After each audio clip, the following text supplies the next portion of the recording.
తులసిరెడ్డి గారు, మీ మార్క్ విశ్లేషణ ఏంటి క్యాబినెట్ మీద? ఫస్ట్ ఆఫ్ ఆల్ రజనీకాంత్ గారు, ముఖ్యమంత్రి గారికి మిగతా మంత్రులకు కంగ్రాచులేషన్స్, మంత్రి పదవులు రాని వారికి కండోలెన్సెస్. నాణ్యానికి బొమ్మ బరుస ఉన్నట్లు ఇక్కడ హ్యాపీనెస్ అన్హ్యాపీనెస్ రెండు. మొత్తం 164 మంది ఎమ్మెల్యేలలో 25 మంది హ్యాపీ, 139 మంది ఏదో ఒక స్టేజ్లో వచ్చేసి ఆ తక్కువ ఎక్కువ అన్హ్యాపీ. మొత్తం 164 మందిలో 25 మంది హ్యాపీ, 139 మంది అన్హ్యాపీ.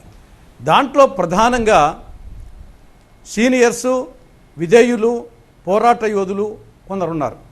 ఇప్పుడు బుచ్చయ్య చౌదరి గారు ఉన్నారు.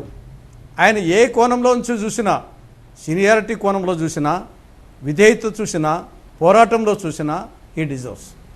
కాబట్టి బుచ్చయ్య చౌదరి, అయ్యన్న పాత్రుడు, ధూళిపాల నరేంద్ర, గంటా శ్రీనివాసరావు, నిమ్మకాయల చినరాజప్ప, నక్క ఆనందబాబు, బోండా ఉమా, పరిటాల సునీత, కూన రవికుమార్, కళా వెంకట్రావు, కన్నా లక్ష్మీనారాయణ, కోట్ల సూర్యప్రకాష్ రెడ్డి, ఇలా ఇంకా కొంతమంది. వీళ్ళను అంటే ఒక్కొక్క కోణంలో కొందరు వచ్చేసి విధేయత ఉంది, పోరాటము ఉంది, తర్వాత అన్ని క్వాలిటీస్ ఉన్నాయి కాబట్టి సీనియారిటీ ఉంది. కాబట్టి డెఫినెట్గా చేసే కొత్త వాళ్ళకి అవకాశం ఎట్లా ఉంటుంది? యంగ్ బ్లడ్ ఎట్లా తీసుకొస్తారు?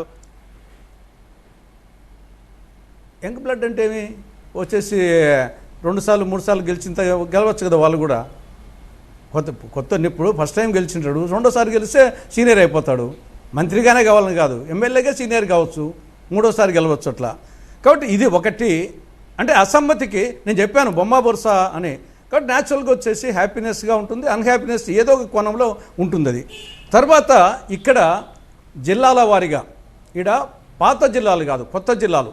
కొత్త జిల్లాలు 26, ముఖ్యమంత్రితో సహా మంత్రులు 26 మంది ఉండొచ్చు. కాబట్టి ఒక్కొక్క జిల్లాకు ఒకరిని ఇవ్వచ్చు. కడప జిల్లాకు ఇంకా 1-2 జిల్లాలకు ఇచ్చినట్లేదు. కడప జిల్లాకు ప్రధానంగా వచ్చేసి రిప్రజెంటేషన్ లేదు. ఇది పాత కడప జిల్లా కింద రాయిచోటేస్తున్నారు. పాత జిల్లాలు తీసుకోవాల్సిన అవసరం లేదు. ఎందుకంటే మంత్రుల సంఖ్య తక్కువగా ఉంటే అప్పుడు పాత జిల్లాలు తీసుకోవచ్చు. మంత్రుల సంఖ్య, జిల్లాల సంఖ్య, కొత్త జిల్లాల సంఖ్య సమానంగా ఉన్నప్పుడు పాత జిల్లాలు తీసుకోవాల్సిన అవసరం లేదు. కాబట్టి ఇప్పుడు రాయచోటి రాంప్రసాద్ రెడ్డి ఇది అన్నమయ్య జిల్లాకు పోతుంది, కడప జిల్లాకు రాదు. కాబట్టి కడప జిల్లాలో 7 మంది, 7 మందిలో 2 వైకాపాకు పోతే 4 టీడీపీ, 1 బీజేపీ. 4 టీడీపీకి సంబంధించి వివిధ కోణాల్లో 6 సార్లు గెలిచినటువంటి సీనియర్ పొద్దుటూరు ఎమ్మెల్యే వరదరాజులుడు ఉన్నాడు. బీసీ కోటా కింద తీసుకుంటే మైదుకూరు సుధాకర్ యాదవ్ ఉన్నాడు. మహిళా కోటా తీసుకుంటే మాధవరెడ్డి ఉంది. యువత కోటా తీసుకుంటే కమలాపురం కృష్ణ చైతన్యుడు ఉన్నాడు. బీజేపీ పరంగా సీనియర్ రాజకీయ నాయకులు లెక్కేసుకుంటే ప్రతి వాళ్ళు ఏదో నేను జిల్లాకు చెప్తున్నాను. వీళ్ళల్లో ఎవరైనా అర్హులు ఉన్నారు.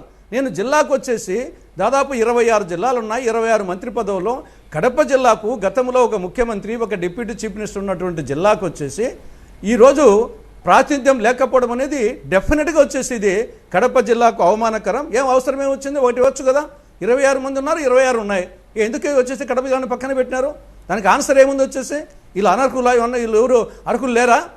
మీకు తక్కువగా ఉంటే ఇదో మంత్రి పదవులు 12, 13, 14, 15 ఉన్నాయి, ఏం చేస్తాం మరి? 26 జిల్లాలు ఉన్నాయి, ఎన్నో జిల్లాలకు తగ్గేయాలి అనుకోవచ్చు. నీకు 26 మంత్రి పదవులు ఉన్నాయి, 26 జిల్లాలు ఉన్నాయి. అన్ని జిల్లాలకు దాదాపు ఇచ్చినప్పుడు కడప జిల్లాకి ఎందుకు ఇవ్వలేదు?